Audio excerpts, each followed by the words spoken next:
Morning ਬੇਟੇ, ਅੱਜ ਆਪਾਂ ਪੰਜਾਬੀ ਲੈਕਟਿਵ ਦੇ ਵਿੱਚ ਤੁਹਾਡੇ ਜਿਹੜਾ ਕਿੱਸਾ ਕਾਵਾ ਉਸਦਾ ਦੂਸਰਾ ਕਿੱਸਾ ਜਿਹੜਾ ਹਾਫਿਜ਼ ਬਰਖੁਰਦਾਰ ਦਾ ਯੂਸਫ ਜਲੈਖਾਂ ਉਹ ਕਰਨ ਜਾ ਰਹੀ ਹਾਂ।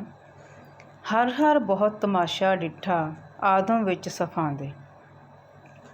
ਇਹ 'ਚ ਕਵੀ ਕੀ ਕਹਿੰਦਾ ਹੈ ਕਿ ਹਰ ਇੱਕ ਨੇ ਮਨੁੱਖਾਂ ਦੀਆਂ ਕਤਾਰਾਂ ਦੇ ਵਿੱਚ, ਮਨੁੱਖਾਂ ਦੀਆਂ ਭੀੜਾਂ ਦੇ ਵਿੱਚ ਬਹੁਤ ਹੀ ਅਦਭੁਤ ਤਮਾਸ਼ਾ ਵੇਖਿਆ। ਕੀ ਵੇਖਿਆ ਕਿ ਚੰਨ ਜਿਵੇਂ ਵਿੱਚ ਤਾਰਿਆਂ ਰੌਸ਼ਨ, ਜਿਵੇਂ ਤਾਰਿਆਂ ਦੇ ਵਿੱਚ ਚੰਨ ਆਪਣੀ ਰੌਸ਼ਨੀ ਕਰ ਰਿਹਾ ਹੁੰਦਾ ਹੈ, ਤਾਂ ਯੂਸਫ ਵਿੱਚ ਉਹਨਾਂ ਦੇ, ਤਾਂ ਯੂਸਫ ਵੀ ਉਹਨਾਂ ਲੋਕਾਂ ਦੇ ਵਿੱਚ ਇਸ ਤਰ੍ਹਾਂ ਰੌਸ਼ਨੀ ਕਰ ਰਿਹਾ ਸੀ, ਚਾਨਣ ਕਰ ਰਿਹਾ ਸੀ। ਮਜਲਸ ਵਿੱਚ ਚਿਰਾਗਾਂ ਰੌਸ਼ਨ, ਜਿਸ ਤਰ੍ਹਾਂ ਮਜਲਸਾਂ ਦੇ ਵਿੱਚ, ਸਭਾਵਾਂ ਦੇ ਵਿੱਚ ਦੀਵਾ ਚਾਨਣ ਕਰ ਰਿਹਾ ਹੁੰਦਾ ਹੈ। ਸਫਾ ਅੰਦਰ ਸ਼ਨਾਈ, ਤਾਂ ਇਸ ਤਰ੍ਹਾਂ ਕਹਿੰਦੇ ਉਸ ਦੀ ਰੌਸ਼ਨੀ ਸੀ ਜਿਹੜੀ ਉਹ ਸ਼ੋਭ ਰਹੀ ਸੀ। ਬਾਦਸ਼ਾਹਾਂ ਛਤਰ ਉਹ ਦਿਸੇ ਖੂਬੀ ਤੀਰ ਨਿਗਾਹੀ, ਜਿਸ ਤਰ੍ਹਾਂ ਕਹਿੰਦੇ ਬਾਦਸ਼ਾਹਾਂ ਦੇ ਸਿਰ ਉੱਪਰ ਛਤਰ ਸ਼ੋਭਦਾ ਹੈ, ਉਸੇ ਤਰ੍ਹਾਂ ਮਨੁੱਖਾਂ ਦੀ ਸਭਾ ਵਿੱਚ ਉਹ ਵੀ ਇਸੇ ਤਰ੍ਹਾਂ ਹੀ ਸ਼ੋਭ ਰਿਹਾ ਸੀ।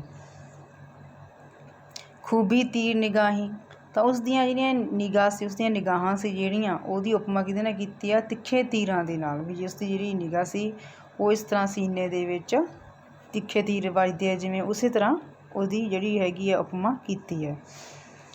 ਹੁਸਨ ਯੂਸਫ ਦੀ ਹੱਦ ਨਾ ਕਾਈ, ਕਿਆ ਤਮਸੀਲ ਸੁਣਾਈ। ਕਵੀ ਕਹਿੰਦਾ ਕਿ ਯੂਸਫ ਦੇ ਹੁਸਨ ਦੀ ਤਾਂ ਕੋਈ ਹੱਦ ਹੀ ਨਹੀਂ, ਉਸ ਦੀ ਕੋਈ ਹੱਦ ਨਹੀਂ। ਜੀਭਾ ਕੱਲੀ ਕਿੱਥੋਂ ਪਹੁੰਚੇ ਮਦਦ ਯੂਸਫ ਦੇ ਤਾਈਂ। ਕਹਿੰਦੇ ਉਸ ਦੀ ਜਿਹੜੀ ਜੀਭ ਹੈ ਉਹ ਕੀ, ਉਸਦੀ ਸੁੰਦਰਤਾ ਨੂੰ ਕਹਿਣ ਸੁਣਨ ਤੋਂ ਜਿਹੜੀ ਬਾਹਰ ਹੈ, ਉਹਦੀ ਜੀਭ ਕੱਲੀ ਜਿਹੜੀ ਉਸਦੀ ਜਿਹੜੀ ਉਸਨੂੰ ਬਿਆਨ ਨਹੀਂ ਕਰ ਸਕਦੀ, ਉੱਥੋਂ ਤੱਕ ਜਿਹੜਾ ਉਹਨੂੰ ਪਹੁੰਚ ਨਹੀਂ ਸਕਦੀ, ਸਮਰੱਥ ਨਹੀਂ ਹੈਗੀ ਉਸਦੀ ਉਨੀ ਪ੍ਰਸ਼ੰਸਾ ਕਰਨ ਦੇ। ਇੱਕ ਕਲਮ ਇੱਕ ਜੀਭ ਵਿਚਾਰੀ ਕਿਚਰ ਕਰਸੀ ਜਾਰੀ। ਕਹਿੰਦੇ ਜਿਹੜੀ ਉਹਦੀ ਕਲਮ ਹੈ ਅਤੇ ਜੀਭ ਹੈ ਉਹ ਦੋਨੋਂ ਹੀ ਬਿਆਨ ਨਹੀਂ ਕਰ ਸਕਦੀਆਂ। ਰੂਪ ਹਿਸਾਬ ਸ਼ੁਮਾਰ ਨਾ ਕੋਈ, ਕਹਿੰਦੇ ਉਸਦੇ ਰੂਪ ਦਾ ਕੋਈ ਹਿਸਾਬ ਨਹੀਂ ਸੀ, ਉਸਦੀ ਖੂਬਸੂਰਤੀ ਦਾ ਕੋਈ ਹਿਸਾਬ ਨਹੀਂ ਸੀ। ਵਾਕਿਫ ਖਲਕਤ ਸਾਰੀ, ਅਤੇ ਸਾਰੀ ਦੁਨੀਆ ਇਸ ਨੂੰ ਜਾਣਦੀ ਹੈ। ਜੋ ਤਾਰੀਫ ਕਰੇ ਸੀ ਹਾਫਿਜ਼, ਕਹਿੰਦੇ ਹਾਫਿਜ਼ ਬਰਖੁਰਦਾਰ ਜੋ ਇਸਦੀ ਤਾਰੀਫ ਕਰ ਰਿਹਾ ਹੈ, ਜੋ ਵੀ ਦੀ ਯੂਸਫ ਦੀ ਤਾਰੀਫ ਕਰ ਰਿਹਾ, ਉਹ ਲੱਖ ਹਿੱਸੇ 'ਤੇ ਹਿੱਸਾ, ਉਹ ਲੱਖ ਹਿੱਸਿਆਂ ਵਿੱਚ ਇੱਕ ਹਿੱਸਾ ਵੀ ਨਹੀਂ। ਉਮਰੇ ਅੰਦਰ ਤਮ ਨਾ ਹੋਵੇ ਹੁਸਨ ਯੂਸਫ ਦਾ ਕਿੱਸਾ। ਤਮ ਹੁੰਦਾ ਖ਼ਤਮ। ਕਹਿੰਦੇ ਜੇਕਰ ਸਾਰੀ ਉਮਰ ਵੀ ਉਸਦੇ ਕਿੱਸੇ ਨੂੰ ਅਸੀਂ ਬਿਆਨ ਕਰੀਏ, ਖੂਬਸੂਰਤੀ ਪ੍ਰਸ਼ੰਸਾ ਕਰੀਏ, ਤਾਂ ਵੀ ਉਹ ਖ਼ਤਮ ਨਹੀਂ ਹੋ ਸਕਦਾ। ਮਿਸਰ ਦੀਆਂ ਔਰਤਾਂ ਦਾ ਯੂਸਫ ਨੂੰ ਦੇਖ ਕੇ ਸੁੱਧ ਬੁੱਧ ਹੋਣਾ, ਸੁੱਧ ਬੁੱਧ ਗਵਾਉਣਾ। ਨੈਣ ਯੂਸਫ ਦੇ ਬਰਨ ਮਸ਼ਾਲਾਂ ਝਾਤ ਜਲੈਖਾਂ ਪਾਈ। ਕਵੀ ਕੀ ਕਹਿੰਦਾ ਹੈ ਕਿ ਜਦੋਂ ਜਲੈਖਾਂ ਨੇ ਝਾਤ ਮਾਰ ਕੇ ਵੇਖਿਆ ਤਾਂ ਯੂਸਫ ਦੀਆਂ ਜਿਹੜੀਆਂ ਅੱਖਾਂ ਸੋ ਇਸ ਤਰ੍ਹਾਂ ਬਲ ਰਹੀਆਂ ਸੀ ਜਿਵੇਂ ਮਸ਼ਾਲਾਂ ਬਲ ਰਹੀਆਂ ਹੋਣ। ਜਲ ਬਲ ਖਾਕ ਹੋਈਆਂ ਸਭ ਰੰਨਾਂ, ਤਾਬਸ਼ ਰਹੀ ਨਾ ਕੋਈ। ਜਿਹੜੀਆਂ ਉੱਥੋਂ ਦੀਆਂ ਔਰਤਾਂ ਸੀ ਸਾਰੀਆਂ, ਉਹ ਕੀ ਸੀ, ਅੱਗ ਵਿੱਚ ਸੜ ਕੇ ਸਵਾਹ ਹੋ ਗਈਆਂ ਅਤੇ ਉਹਨਾਂ ਨੂੰ ਕੋਈ ਹੋਸ਼ ਨਹੀਂ ਰਹੀ। ਇੱਕ ਨਾ ਚੋਲੀ ਕੱਪੜੇ ਵਾੜੇ, ਕਈਆਂ ਨੇ ਆਪਣੇ ਸੀ ਜਿਹੜੇ ਕਹਿੰਦੇ ਕੱਪੜੇ ਸੀ ਮਲਮਲ ਦੇ, ਉਹ ਪਾੜ ਸੁੱਟੇ। ਇੱਕ ਗਈਆਂ ਦਰ ਤੱਕ ਮਜਜੂਬਾ, ਇੱਕ ਕਰਨ ਪਈਆਂ ਹਾਸੇ। ਕਈ ਇਸਤਰੀਆਂ ਤਾਂ ਇਸ ਤਰ੍ਹਾਂ ਕਹਿੰਦੇ ਪਾਗਲ ਹੋ ਕੇ ਹੱਸ ਰਹੀਆਂ ਸੀ, ਅਤੇ ਕਈਆਂ ਨੇ ਆਪਣੇ ਜਿਹੜੇ ਕੱਪੜੇ ਸੀ ਉਹ ਫਾੜ ਸੁੱਟੇ ਸੀ। ਪਲਕਾਂ ਤੀਰ ਜਿਗਰ ਵਿੱਚ ਮਾਰੇ ਅੱਬਰੂ ਖਿੱਚ ਕਮਾਨਾ। ਕਹਿੰਦੇ ਉਸਨੇ ਆਪਣੇ ਜਿਹੜੇ ਪਲਕਾਂ ਦੇ ਤੀਰ ਸੀ ਉਹ ਖਿੱਚ ਖਿੱਚ ਕੇ ਉਸਦੇ ਸੀਨੇ ਦੇ ਵਿੱਚ, ਉਹਨਾਂ ਦੇ ਸੀਨੇ ਦੇ ਵਿੱਚ ਮਾਰੇ ਅਤੇ ਉਹਨਾਂ ਨੂੰ ਜ਼ਖਮੀ ਕਰ ਦਿੱਤਾ। ਲੱਗੀ ਕਮਚੀ ਜ਼ੁਲਫ ਯੂਸਫ ਦੀ ਭੁੱਲਾ ਹੋਸ਼ ਜਮਾਨਾ। ਅਤੇ ਕਈਆਂ ਨੂੰ ਜਦੋਂ ਯੂਸਫ ਦੇ ਵਾਲਾਂ ਦੀ ਜਿਹੜੀ ਲਿਟ ਲਮਕ ਰਹੀ ਸੀ ਉਹ ਵੱਜੀ, ਤਾਂ ਉਹ ਸੰਸਾਰ ਦੀ ਸਾਰੀ ਸੁੱਧ ਬੁੱਧ ਸੀ ਜਿਹੜੀਆਂ ਉਹ ਭੁੱਲ ਗਈਆਂ। ਭੁੱਲ ਗਏ ਉਹ ਫਖਰ ਰੰਨਾਂ ਦੇ ਲਾਫਾਂ ਵਿਸਰ ਗਈਆਂ। ਕਹਿੰਦੇ ਉਹਨਾਂ ਜਿਹੜੀਆਂ ਔਰਤਾਂ ਸੀ ਆਪਣੇ ਆਪ 'ਤੇ ਉਹਨਾਂ ਨੂੰ ਬਹੁਤ ਹੀ ਹੰਕਾਰ ਸੀ, ਉਹ ਸਭ ਕੁਛ ਆਪਣਾ ਭੁੱਲ ਚੁੱਕੀਆਂ ਸੀ, ਹੰਕਾਰ ਸੀ ਜਿਹੜਾ ਉਹ ਗਵਾ ਚੁੱਕੀਆਂ ਸੀ। ਯੂਸਫ ਵੱਲ ਤਾਰਿਆਂ ਵਾਂਗੂ ਤਰਤਰ ਵੇਖਣ ਪਈਆਂ। ਤਾਂ ਯੂਸਫ ਨੂੰ ਜਿਸ ਤਰ੍ਹਾਂ ਆਪਾਂ ਤਾਰਿਆਂ ਵੱਲ ਵੇਖਦੇ ਹਾਂ, ਇਸੇ ਤਰ੍ਹਾਂ ਯੂਸਫ ਨੂੰ ਬਹੁਤ ਹੀ ਨੀਚ ਨਾਲ ਵੇਖ ਰਹੀਆਂ ਸਨ। ਛੁਰੀਆਂ ਨਾਲ ਤਰੰਜੀ ਕਰਦਿਆਂ ਪੁਰਜੇ ਹੱਥ ਕੀਤੇ ਨੂੰ। ਕਹਿੰਦੇ ਉਹਨਾਂ ਨੇ ਛੁਰੀਆਂ ਦੇ ਨਾਲ ਆਪਣੇ ਜਿਹੜੇ ਹੱਥ ਸੀਗੇ, ਹੱਥਾਂ ਦੀਆਂ ਜਿਹੜੀਆਂ ਉਂਗਲਾਂ ਸੀ ਉਹ ਵੱਢ ਲਈਆਂ, ਉਹਦੇ ਪੋਟੇ ਸੀ ਜਿਹੜੇ ਉੱਥੋਂ ਲਹੂ ਕੱਢ ਕੇ ਉਹਨਾਂ ਨੇ ਆਪਣੇ ਜਿਹੜੇ ਉਹ ਸੀਗੇ ਉਹਨਾਂ ਨੂੰ ਖੱਤ ਲਿਖੇ ਸੀਗੇ। ਕਾਲਮ ਅਸ਼ੁੰਗਤਾ ਸ਼ਿੰਗਾਰ ਫੋਈਆਂ ਸਰ ਖੱਤ ਲਿਖ ਦਿੱਤੇ ਨੇ। ਤਾਂ ਉਹਨਾਂ ਨੇ ਆਪਣੇ ਉਹਦੇ ਸਿਰਿਆਂ ਦੇ ਨਾਲ ਜਦੋਂ ਉਂਗਲਾਂ ਵੱਢੀਆਂ ਤਾਂ ਉਹਨਾਂ ਦੇ ਮੂਹਰਲੇ ਸਿਰਿਆਂ ਦੇ ਨਾਲ ਯੂਸਫ ਨੂੰ ਪਿਆਰ ਦੇ ਖੱਤ ਲਿਖੇ। ਜ਼ੁਲੈਖਾ ਦੇ ਹੁਸਨ ਦੀ ਪ੍ਰਸ਼ੰਸਾ। ਸੂਰਤ ਇਸ ਹਿਸਾਬੋਂ ਬਾਹਰ ਕਿਆ ਕਿਆ ਸਿਫਤ ਕਜੀਵੈ, ਮੂੰਹ ਮਹਿਤਾਬ ਸਨੋਬਰ ਕਾਮਤ ਅੱਖੀਂ ਰੋਸ਼ਨ ਦੀਵੇ। ਕਹਿੰਦੇ ਜਿਹੜੀ ਸੀਗੀ ਜ਼ੁਲੈਖਾ ਉਹ ਕਿਸੇ ਤੈਮੂਸ ਦੇ ਘਰ ਜੰਮੀ ਹੋਈ, ਤੈਮੂਸ ਦੀ ਬੇਟੀ ਸੀ ਅਤੇ ਉਹ ਵੀ ਬਹੁਤ ਹੀ ਜ਼ਿਆਦਾ ਸੁੰਦਰ ਸੀ।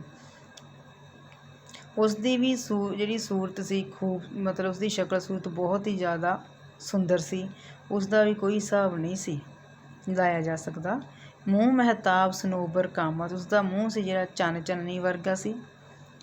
ਸਨੋਬਰ ਕਾਮਤ ਕੱਦ ਲੰਮਾ, ਕਿਹਦੇ ਵਰਗਾ? ਸਨੋਬਰ ਦੇ ਰੁੱਖ ਵਰਗਾ ਸੀ। ਅੱਖੀਂ ਰੋਸ਼ਨ ਦੀਵੇ, ਅਤੇ ਅੱਖਾਂ ਜਿਹੜੀਆਂ ਉਸਦੀਆਂ ਉਹ ਦੀਵਿਆਂ ਵਾਂਗ ਰੋਸ਼ਨੀ ਕਰਨ, ਜਿਵੇਂ ਦੀਵੇ ਦੀ ਰੋਸ਼ਨੀ ਕਰਦੇ ਉਸ ਤਰ੍ਹਾਂ ਚਮਕਦੀਆਂ ਸੀ। ਅਤੇ ਪਲਕਾਂ ਤੀਰ ਕਮਾਨਾਂ, ਅਤੇ ਜਿਹੜੀਆਂ ਪਲਕਾਂ ਸੀ ਉਹ ਤੀਰਾਂ ਵਰਗੀਆਂ ਸੀ। ਅਤੇ ਜਿਹੜੀਆਂ ਉਸਦੀਆਂ ਭਵਾਂ ਸੀ ਭਾਵ ਭਰਵੱਟੇ ਸੀ ਉਹ ਕਮਾਨਾਂ ਵਰਗੇ ਸੀ। ਦੰਦ ਚੰਬੇ ਦੀਆਂ ਫਲੀਆਂ ਵਰਗੇ ਸੀ। ਨਾਜ਼ੁਕ ਬਦਨ, ਅਤੇ ਉਸਦਾ ਸਰੀਰ ਸੀ ਬਹੁਤ ਹੀ ਨਾਜ਼ੁਕ, ਅਤੇ ਜਿਹੜੀ ਗਰਦਨ ਸੀ ਉਹ ਸਰਾਹੀ ਵਾਂਗ ਲੰਮੀ ਸੀ। ਉਂਗਲੀਆਂ ਵੀ ਬਹੁਤ ਹੀ ਪਤਲੀਆਂ ਅਤੇ ਲੰਮੀਆਂ ਸਨ। ਠੋਡੀ ਸੇਬ ਅਲਫਜੋ ਬੀਣੀ ਲੌਂਗ ਅਨਾਥ ਸਮਾਵੇ। ਕਹਿੰਦੇ ਉਸਦੀ ਜਿਹੜੀ ਜ਼ੁਲੈਖਾ ਦੀ ਠੋਡੀ ਸੇਬ ਵਰਗੀ ਸੀ ਅਤੇ ਨੱਕ ਅਲਫ ਦੇ ਅੱਖਰ ਵਰਗਾ ਉੱਚਾ ਤਿੱਖਾ ਅਤੇ ਪਤਲਾ ਸੀ, ਜਿਸ ਦੇ ਵਿੱਚ ਬਹੁਤ ਹੀ ਸੋਹਣਾ ਲੌਂਗ ਪਾਇਆ ਹੋਇਆ ਸੀ। ਗੋ ਲਾਲੇ ਤੋਂ ਰੰਗ ਸਵਾਇਆ ਦੇਖ ਪਰੀ ਸ਼ਰਮਾਵੇ। ਕਹਿੰਦੇ ਉਸਦਾ ਰੰਗ ਸੀ ਜਿਹੜਾ ਉਹਦੇ ਪੋਸਤ ਦੇ ਫੁੱਲ ਨਾਲ ਉਹ ਵੀ ਬਹੁਤ ਹੀ ਸੋਹਣਾ ਸੀ, ਅਤੇ ਉਸਨੂੰ ਦੇਖ ਕੇ ਕਹਿੰਦੇ ਪਰੀਆਂ ਵੀ ਸ਼ਰਮਾ ਜਾਂਦੀਆਂ ਸਨ। ਜ਼ੁਲਫਾਂ ਪੇਚ ਪਾਏ ਰੁੱਖ ਉੱਤੇ ਵਾਂਗੂ ਕਾਲਿਆ ਨਾਗਾਂ। ਕਹਿੰਦੇ ਉਸਦੇ ਚਿਹਰੇ 'ਤੇ ਜ਼ੁਲਫਾਂ ਨੇ ਇਸ ਤਰ੍ਹਾਂ ਉਸਨੂੰ ਘੇਰਿਆ ਹੋਇਆ ਸੀ ਜਿਸ ਤਰ੍ਹਾਂ ਨਾਗਾਂ ਨੇ ਰੁੱਖ ਨੂੰ ਵਲ ਪਾਏ ਹੋਣ ਜਾਂ ਪੇਚ ਪਾਏ ਹੋਣ। ਹੁਸਨ ਜ਼ੁਲੈਖਾ ਓੜਕ ਨਾਹੀਂ ਜਿਸੋਂ ਲਿਖੀ ਕਾਗਾਂ। ਕਹਿੰਦੇ ਜੇਕਰ ਹੁਸਨ ਦੀ ਜ਼ੁਲੈਖਾ ਦੀ ਹੁਸਨ ਦੀ ਤਾਰੀਫ ਵਿੱਚ 100 ਕਾਗਜ਼ ਵੀ ਲਿਖੇ ਜਾਣ ਤਾਂ ਵੀ ਉਸਦੇ ਹੁਸਨ ਦਾ ਜਿਹੜਾ ਹਿਸਾਬ ਨਹੀਂ ਲਾਇਆ ਜਾ ਸਕਦਾ। ਪਿੰਡਾ ਮਖਮਲ, ਉਸਦਾ ਪਿੰਡਾ ਮਖਮਲ ਵਰਗਾ ਸੀ। ਪਸ਼ਮ ਸਹਿੰਦੀ ਚੰਨਨ ਵੰਨੀ ਕਾਇਆ, ਰੇਸ਼ਮ ਵਰਗਾ ਮਖਮਲ ਅਤੇ ਰੇਸ਼ਮ ਵਰਗਾ ਬਹੁਤ ਹੀ ਕੂਲਾ ਸੀ। ਅਤੇ ਉਸਦਾ ਜਿਹੜਾ ਸਰੀਰ ਸੀ ਉਹ ਚੰਦਨ ਵਰਗਾ ਸੀ, ਸੋਹਣਾ ਅਤੇ ਬਹੁਤ ਹੀ ਖੂਬਸੂਰਤ। ਜਾਂ ਤੱਕ ਅਦਬ ਨ ਹੋਵੇ ਜਰਾ ਸ਼ਰਹ ਲਿਖ ਰਖਾਈਆਂ। ਕਹਿੰਦੇ ਜੇਕਰ ਉਹਦੇ ਦਿਲ ਦੇ ਵਿੱਚ ਜਰਾ ਵੀ ਸਦਾਚਾਰ ਨਾ ਹੁੰਦਾ ਤਾਂ ਕਹਿੰਦੇ ਮੈਂ ਸਭ ਕੁਝ ਸਪਸ਼ਟ ਲਿਖ ਕੇ ਦੱਸ ਦਿੰਦਾ, ਪਰ ਮੈਂ ਅਜਿਹਾ ਨਹੀਂ ਕਰ ਸਕਦਾ। ਜ਼ੁਲੈਖਾ ਦਾ 7 ਛੱਤਾ ਮਹਿਲ ਬਣਵਾਉਣਾ। ਦਾਈ ਫਿਕਰ ਦਲੀਲਾਂ ਕਰਕੇ 7 ਮਹਿਲ ਬਣਾਏ। ਕਹਿੰਦੇ ਜ਼ੁਲੈਖਾ ਦਾ ਜਿਹੜਾ ਦੁੱਖ ਸੀ ਉਹਨੂੰ ਦੇਖ ਕੇ ਦਾਈ ਨੇ ਬਹੁਤ ਹੀ ਡੂੰਘੀ ਸੋਚ ਵਿਚਾਰ ਕਰਕੇ ਯੋਜਨਾ ਬਣਾ ਕੇ 7 ਮਹਿਲ ਬਣਾਏ। ਤਾਂ ਹਰ ਵਿੱਚ ਜ਼ੁਲੈਖਾ ਯੂਸਫ ਕੰਧਾਂ ਨਾਲ ਲਿਖਾਈ, ਅਤੇ ਉਸ ਮਹਿਲ ਦੀ ਹਰ ਕੰਧ ਉੱਤੇ ਯੂਸਫ ਅਤੇ ਜ਼ੁਲੈਖਾ ਦਾ ਨਾਮ ਲਿਖ ਦਿੱਤਾ। ਜਾਂ ਨਕਸ਼ ਨਿਹਾਰ ਮੁਰੱਤਬ ਹੋਇਆ ਤਿਸੀ ਫਰਸ਼ ਵਿਛਾਏ।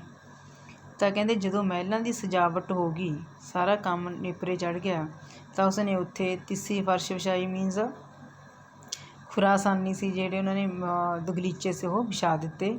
ਰੱਤਾ ਪਲੰਘ ਸਫੇਦ ਨਿਹਾਲੀ। ਫਿਰ ਫਰਸ਼ਾਂ ਉੱਤੇ ਲਾਲ ਰੰਗ ਦੇ, ਰੱਤਾ ਹੁੰਦਾ ਲਾਲ ਰੰਗ ਦੇ ਜਿਹੜੇ ਪਲੰਘ ਸੀ ਉਹਦੇ ਉੱਤੇ ਚਿੱਟੇ ਰੰਗ ਦੇ ਤਕੀਏ ਭਾਵ ਸਿਰਹਾਣੇ ਸੀ ਜਿਹੜੇ ਉਹ ਲਾ ਦਿੱਤੇ। ਉਂਗਲ ਪਕੜ ਜ਼ੁਲੈਖਾ ਆਂਦਾ ਯੂਸਫ ਨਾਲ ਬਹਾਨੇ। ਹੁਣ ਜ਼ੁਲੈਖਾ ਨੇ ਯੂਸਫ ਨੂੰ ਬਹਾਨੇ ਦੇ ਨਾਲ ਉਂਗਲ ਫੜ ਕੇ ਸੱਤੇ ਮਹਿਲ ਸੀ ਜਿਹੜੇ ਉਹਦੇ ਵਿੱਚ ਲੈ ਆਂਦਾ। 7 ਛੱਤਾ ਮਹਿਲ ਸੀ ਜਿਹੜਾ ਉੱਥੇ ਆ ਗਏ, ਅਤੇ ਜਦੋਂ ਉਸ ਸੱਤੇ ਦਰਵਾਜ਼ੇ ਲੰਘ ਗਏ ਦਰਵਾਜ਼ੇ ਸੱਤੇ, ਜਦੋਂ ਸੱਤੇ ਦਰਵਾਜ਼ੇ ਲੰਘ ਗਏ ਤਾਂ ਮੋਹਕਮ ਕੁਫਲ ਦਿੱਤਾ ਨੇ, ਤਾਂ ਉਸ ਦਾਈ ਨੇ ਸੀ ਜਿਹੜਾ ਬਾਹਰ ਲਾ ਦਿੱਤਾ ਅਤੇ ਜਿੰਦਰਾ ਲਾ ਦਿੱਤਾ। ਸੂਹੀਆਂ ਸਾਵੀਆਂ ਅੰਬਰ ਚੁੰਨੀਆਂ ਗੁਲ ਨਰਗਸ ਝੜ ਲਾਇਆ। ਕਹਿੰਦੇ ਲਾਲ ਮਹਿਲ ਦੇ ਵਿੱਚ ਕਿਸੇ ਲਾਲ ਹਰੀਆਂ ਅੰਬਰੀ ਰੰਗ ਦੀਆਂ ਜਿਹੜੀਆਂ ਚੁੰਨੀਆਂ ਸੀ, ਚੁੰਨੀਆਂ ਵਰਗੇ ਜਿਹੜੇ ਕੱਪੜੇ ਸੀ ਉਹਨਾਂ ਦੇ ਨਾਲ ਸੀ ਮਹਿਲ ਸਾਰਾ ਸਜਿਆ ਹੋਇਆ ਸੀ, ਅਤੇ ਨਰਗਿਸ ਦੇ ਫੁੱਲਾਂ ਦੀ ਵਰਖਾ ਹੋ ਰਹੀ ਸੀ। ਯੂਸਫ ਆਤਿਸ਼ ਬਦਨ ਜ਼ੁਲੈਖਾ ਤੇਰ ਸ਼ਿੰਗਾਰ ਪਾਇਆ। ਤਾਂ ਜ਼ੁਲੈਖਾ ਦੇ ਸਰੀਰ ਨੂੰ ਯੂਸਫ ਦੇ ਇਸ਼ਕ ਦੀ ਜਿਹੜੀ ਅੱਗ ਲੱਗੀ ਹੋਈ ਸੀ, ਤਾਂ ਉਸ ਦੇ ਸ਼ਿੰਗਾਰ ਨੇ ਉਸ ਦੇ ਉੱਤੇ ਤੇਲ ਪਾ ਕੇ ਉਸਨੂੰ ਹੋਰ ਵੀ ਭੜਕਾ ਦਿੱਤਾ। ਯੂਸਫ ਦਾ ਸ਼ਿਕਾਰ ਖੇਡਣ ਚੜ੍ਹਨਾ। ਇੱਕ ਦਿਨ ਕਸਦ ਸ਼ਿਕਾਰੋਂ ਯੂਸਫ ਘੋੜਾ ਫੇਰ ਮੰਗਾਇਆ। ਤਾਂ ਇੱਕ ਦਿਨ ਯੂਸਫ ਦੇ ਮਨ ਵਿੱਚ ਸ਼ਿਕਾਰ ਖੇਡਣ ਦੀ ਇੱਛਾ ਆਈ ਤਾਂ ਉਸਨੇ ਆਪਣਾ ਜਿਹੜਾ ਘੋੜਾ ਉਹ ਮੰਗਵਾ ਲਿਆ। ਸੁਣ ਕਰ ਬੀਬੀ ਦਰ ਮਿਸਰ ਸ਼ਹਿਰ ਦੇ ਡੇਰਾ ਆਣ ਸਜਾਇਆ। ਇਹ ਗੱਲ ਬੀਬੀ ਜ਼ੁਲੈਖਾ ਨੂੰ ਪਤਾ ਲੱਗੀ ਤਾਂ ਉਹ ਮਿਸਰ ਸ਼ਹਿਰ ਦੇ ਦਰਵਾਜ਼ੇ ਉੱਤੇ ਆ ਗਈ ਅਤੇ ਡੇਰਾ ਲਾ ਲਿਆ। ਤਨ ਫਰਤੂਤ ਜੀਤ ਦੀ ਪੀਰੀ, ਉਸਦਾ ਸਰੀਰ ਕੀ ਸੀ, ਕੁੱਬਾ ਹੋਇਆ ਪਿਆ ਸੀ। ਜੀਤ ਦੀ ਪੀਰੀ ਬੁਢਾਪੇ ਵਿੱਚ ਬਹੁਤ ਕਮਜ਼ੋਰ ਹੋ ਗਈ ਸੀ, ਭਾਵ ਉੜ ਕੇ ਦੂਰੀ ਹੋ ਗਈ ਸੀ, ਮੁੜ ਕੇ ਉਹ ਇੰਨੀ ਕਮਜ਼ੋਰ ਹੋ ਗਈ ਸੀ। ਅੱਖੀਂ ਲੋਣ ਦੰਦ ਮੂੰਹੇ ਵਿੱਚ, ਅੱਖਾਂ ਦੇ ਵਿੱਚ ਭਾਵ ਲੋ ਮੀਨਸ ਅੱਖਾਂ ਤੋਂ ਦਿਖਣ ਬੰਦ ਹੋ ਗਿਆ ਸੀ ਦਿਖਣੋਂ, ਅਤੇ ਮੂੰਹ ਦੇ ਵਿੱਚ ਕੋਈ ਦੰਦ ਨਹੀਂ ਸੀ, ਅਤੇ ਡਿੱਗਦੀ ਆਣ ਖਲੋਈ, ਡਿੱਗਦੀ ਢਹਿੰਦੀ ਉੱਥੇ ਆ ਕੇ ਖਲੋ ਗਈ। ਫੌਜਾਂ ਆਵਣ ਲੰਘ ਜਾਵਣ, ਕਹਿੰਦੇ ਫੌਜਾਂ ਆ ਰਹੀਆਂ ਸੀ ਅਤੇ ਲੰਘੀਆਂ ਜਾ ਰਹੀਆਂ ਸੀ। ਆਈ ਖਾਸ ਵਾਰੀ, ਜਦੋਂ ਕਹਿੰਦੇ ਖਾਸ ਵਾਰੀ ਆਈ, ਜਦੋਂ ਯੂਸਫ ਆਇਆ ਤਾਂ ਦੋਵੇਂ ਦਸਤ ਉਠਾਏ ਜ਼ੁਲੈਖਾ, ਤਾਂ ਜ਼ੁਲੈਖਾ ਨੇ ਦੋਵੇਂ ਹੱਥ ਖੜ੍ਹੇ ਕਰਕੇ ਆਪਣੇ ਖੜ੍ਹੇ ਕੀਤੇ, ਕੀਤੀ ਗਿਰਿਆਜ਼ਰੀ ਅਤੇ ਬੇਨਤੀ ਕਰਨ ਲੱਗੀ, ਹੱਥ ਜੋੜ ਕੇ ਫਰਿਆਦ ਕਰਨ ਲੱਗੀ। ਕਾਫਲੇ ਵਾਲਿਆਂ ਦਾ ਆਉਣਾ ਅਤੇ ਯੂਸਫ ਨੂੰ ਖੂਹ ਵਿੱਚੋਂ ਕੱਢਣਾ। ਨਾਰਾ ਮਾਰੇ ਦਰਦ ਪੁਕਾਰੇ, ਕੂਕੇ ਖੁੱਲ੍ਹੀ ਬਾਹੀਂ, ਅਤੇ ਉਹ ਨਾਅਰੇ ਮਾਰ ਰਹੀ ਹੈ। ਜ਼ੁਲੈਖਾ ਸੀ ਜਿਹੜੀ ਬਾਹਾਂ ਖੜ੍ਹੀਆਂ ਕਰਕੇ ਉੱਚੀ ਉੱਚੀ ਬੋਲ ਰਹੀ ਹੈ ਕਿ ਮੈਂ ਤੇਰੇ ਵਿਛੋੜੇ ਦੇ ਵਿੱਚ ਮੌਤ ਤੋਂ ਵੀ ਅੱਗੇ ਲੰਘ ਆਈ ਹਾਂ। ਯੂਸਫ ਸਮਝ ਕਦਾਈ ਵੀ ਤੂੰ ਵੀ ਸਮਝ ਮੇਰੇ ਦੁੱਖ ਨੂੰ। ਕਦ ਅਲਫ ਜੋ ਆਹਾ ਮੇਰਾ, ਕਹਿੰਦੀ ਮੇਰਾ ਕਦ ਜੋ ਉਰਦੂ ਦੇ ਅੱਖਰ ਵਰਗਾ ਸੀ, ਸਿੱਧਾ ਅਤੇ ਲੰਮਾ, ਹੁਣ ਜੀਮ ਦੇ ਅੱਖਰਾਂ ਵਾਂਗ ਝੁਕ ਗਿਆ ਹੈ। ਪੁਰਕਰ ਕੈਬਰ ਲਾਇਆ ਯੂਸਫ ਬੈਠਾ ਸੀਨੇ ਮੇਰੇ, ਕਹਿੰਦੀ ਤੂੰ ਇਸ਼ਕ ਦਾ ਤੀਰ ਅਜਿਹਾ ਭਰ ਕੇ ਲਾਇਆ ਕਿ ਮੇਰੀ ਛਾਤੀ ਦੇ ਵਿੱਚ, ਮੇਰੇ ਸੀਨੇ ਦੇ ਵਿੱਚ ਜਾ ਕੇ ਧੱਸ ਗਿਆ। ਕਾਫਲੇ ਵਾਲਿਆਂ ਦਾ ਆਉਣਾ ਅਤੇ ਯੂਸਫ ਨੂੰ ਖੂਹ ਵਿੱਚੋਂ ਕੱਢਣਾ। ਖੂਹੇ ਅੰਦਰ ਤ੍ਰੈ ਦਿਨ ਰਾਤੀ ਯੂਸਫ ਬੈਠ ਲੰਘਾਏ। ਤਾਂ ਹੁਣ ਯੂਸਫ ਕੀ ਸੀ, 3 ਦਿਨ ਅਤੇ 3 ਰਾਤਾਂ ਉਸਨੇ ਖੂਹ ਦੇ ਵਿੱਚ ਹੀ ਗੁਜ਼ਾਰੀਆਂ। ਹੋਇਆ ਕਰਮ ਰੱਬੇ ਦਾ ਜ਼ਾਹਿਰ, ਸਹਿ ਕੁਰਬਾਨੀ ਆਏ। ਤਾਂ ਰੱਬ ਦਾ ਕੀ ਰੱਬ ਦਾ ਮੀਨਸ ਮਿਹਰ ਹੋਈ ਤਾਂ ਕਾਫਲੇ ਵਾਲੇ ਸੀ ਜਿਹੜੇ ਉਹ ਇੱਥੇ ਆ ਗਏ। ਉਹਨਾਂ ਆਇਆ ਨਜ਼ਰ ਊਠਾਂ ਦਾ ਚਾਰਾ, ਖੂਹ ਡਿੱਠੋਂ ਨੇ ਪਾਣੀ। ਉਹਨਾਂ ਨੂੰ ਇੱਥੇ ਊਠਾਂ ਦਾ ਚਾਰਾ ਨਜ਼ਰ ਆਇਆ ਖੂਹ ਦੇ ਆਸੇ ਪਾਸੇ, ਅਤੇ ਨਾਲ ਇਸ ਵੀ ਉਹਨਾਂ ਨੂੰ ਲੱਗਿਆ ਕਿ ਇੱਥੇ ਪਾਣੀ ਵੀ ਹੈ। ਗਿਰਦ ਬਗਿਰਦ ਖੂਹ ਕਿਨਾਰੇ, ਉਹਦੇ ਆਲੇ ਦੁਆਲੇ ਸੀ ਜਿਹੜੇ ਬੈਠ ਗਏ। ਮਲ ਇੱਥੇ ਕੁਰਬਾਨੀ, ਉਹਨਾਂ ਨੇ ਇੱਥੇ ਆ ਕੇ ਆਪਦਾ ਡੇਰਾ ਲਾ ਲਿਆ। ਜਿਨ੍ਹਾਂ ਸੀ ਦਰਵਾਇਸ਼ ਪਾਣੀ, ਬੋਕਾ ਖੂਹ ਵਗਾਇਆ, ਅਤੇ ਜਿਨ੍ਹਾਂ ਨੂੰ ਪਾਣੀ ਦੀ ਜ਼ਰੂਰਤ ਸੀ ਉਹਨਾਂ ਨੇ ਆਪਣੇ ਜਿਹੜਾ ਚਮੜੇ ਦਾ ਬੋਕਾ ਸੀ, ਉਹਨਾਂ ਦੇ ਕੋਲ ਡੋਲੂ ਸੀ ਜਿਹੜਾ, ਉਹਨੂੰ ਉਹਦੇ ਵਿੱਚ ਲਮਕਾ ਦਿੱਤਾ। ਜਬਰਾਈਲ ਚਲਾਕੀ ਕਰਕੇ ਯੂਸਫ ਵਿੱਚ ਬਿਠਾਇਆ, ਤਾਂ ਜਬਰਾਈਲ ਨੇ ਕਹਿੰਦੇ ਚਲਾਕੀ ਦੇ ਨਾਲ ਯੂਸਫ ਨੂੰ ਉਸ ਡੋਲ ਦੇ ਵਿੱਚ ਬਿਠਾ ਦਿੱਤਾ। ਕੀਤੇ ਜ਼ੋਰ ਨਾ ਹਿੱਲੇ ਬੋਕਾ, ਅਜਬ ਤਮਾਸ਼ਾ ਹੋਇਆ। ਕੀ ਹੋਇਆ, ਖੂਹ ਵਿੱਚੋਂ ਜਦੋਂ ਡੋਲ ਕੱਢ ਰਹੇ ਸੀ ਤਾਂ ਉਹ ਬਹੁਤ ਹੀ ਜ਼ੋਰ ਲਾ ਰਹੇ ਸੀ, ਤਾਂ ਬਹੁਤ ਅਜੀਬ ਤਮਾਸ਼ਾ ਬਣ ਗਿਆ ਕਿਉਂਕਿ ਉਹ ਨਿਕਲ ਨਹੀਂ ਸੀ ਰਿਹਾ, ਬਹੁਤ ਹੀ ਭਾਰਾ ਹੋ ਚੁੱਕਿਆ ਸੀ। ਚੱਲ ਕੇ ਜਮ੍ਹਾਂ ਹੋਏ ਕੁਰਬਾਨੀ, ਤਾਂ ਉੱਥੇ ਜਿਹੜੇ ਉਹਨਾਂ ਦੇ ਦੂਜੇ ਸਾਰੇ ਜਾਣੇ ਸੀ ਉਹ ਕੀ ਸੀ, ਇਕੱਠੇ ਹੋ ਗਏ ਕਾਫਲੇ ਵਾਲੇ। ਜ਼ੋਰ ਕੀਤਾ 10 ਜਣੇ, 10 ਹੁੰਦਾ 10, ਤਾਂ ਉਹਨੇ 10 ਜਾਣਿਆਂ ਨੇ ਜਦੋਂ ਰਲ ਕੇ ਜ਼ੋਰ ਲਾਇਆ। ਜਿਉਂ-ਜਿਉਂ ਬੋਕਾ ਨੇੜੇ ਆਵੇ, ਕਹਿੰਦੇ ਜਿਉਂ-ਜਿਉਂ ਬੋਕਾ ਨੇੜੇ ਆ ਰਿਹਾ ਸੀ ਤਾਂ ਲੋਏ ਖੂਹੇ ਵਿੱਚ ਲੱਗੇ, ਤਾਂ ਖੂਹ ਦੇ ਵਿੱਚੋਂ ਰੌਸ਼ਨੀ ਹੀ ਰੌਸ਼ਨੀ ਹੋ ਰਹੀ ਸੀ। ਵੇਖ ਹੋਏ ਮੁਤਹਰ ਸਾਰੇ, ਭੱਜ ਹੋਵਣ ਅੱਗੇ, ਅਤੇ ਸਾਰੇ ਵੇਖ ਕੇ ਹੈਰਾਨ ਹੋ ਰਹੇ ਸੀ ਅਤੇ ਭੱਜ ਕੇ ਅੱਗੇ ਹੋ ਕੇ ਦੇਖ ਰਹੇ ਸੀ ਵੀ ਕੀ ਹੈ। ਐਸੀ ਕੁਦਰਤ ਤੇਰੀ ਥੀ ਕੁਰਬਾਨੀ ਹੋਈ ਯਾਰ ਖੁਦਾਇਆ, ਕਹਿੰਦੇ ਅਸੀਂ ਤੇਰੀ ਕੁਦਰਤ ਤੋਂ ਕੁਰਬਾਨ ਜਾਂਦੇ ਹਾਂ। ਕੀ ਕਹਿੰਦੇ ਸਾਰੇ ਕਿ ਅਸੀਂ ਤੇਰੀ ਕੁਦਰਤ ਤੋਂ ਕੁਰਬਾਨ ਜਾਂਦੇ ਹਾਂ। ਇਹ ਤਾਂ ਚੰਨ ਅਸਮਾਨੀ ਆਹ ਖੂਹੇ ਵਿੱਚ ਕਿਨ ਪਾਇਆ। ਯੂਸਫ ਦੀ ਸੁੰਦਰਤਾ ਨੂੰ ਵੇਖ ਕੇ ਉਹ ਬਹੁਤ ਹੀ ਹੈਰਾਨ ਹੋਏ ਅਤੇ ਕਹਿਣ ਲੱਗੇ ਕਿ ਇਹ ਤਾਂ ਅਸਮਾਨ ਦਾ ਚੰਨ ਹੈ, ਇਸ ਨੂੰ ਖੂਹ ਵਿੱਚ ਕਿਸ ਨੇ ਪਾ ਦਿੱਤਾ ਹੈ। ਹਾਂਜੀ ਬੇਟਾ, ਇਹ ਆਪਣਾ ਜਿਹੜਾ ਯੂਸਫ ਜ਼ੁਲੈਖਾ ਕਿੱਸਾ ਸੀ ਉਹ ਕੰਪਲੀਟ ਹੋ ਗਿਆ। ਇਹਨੂੰ ਤੁਸੀਂ ਧਿਆਨ ਦੇ ਨਾਲ ਸੁਣਨਾ ਹੈ।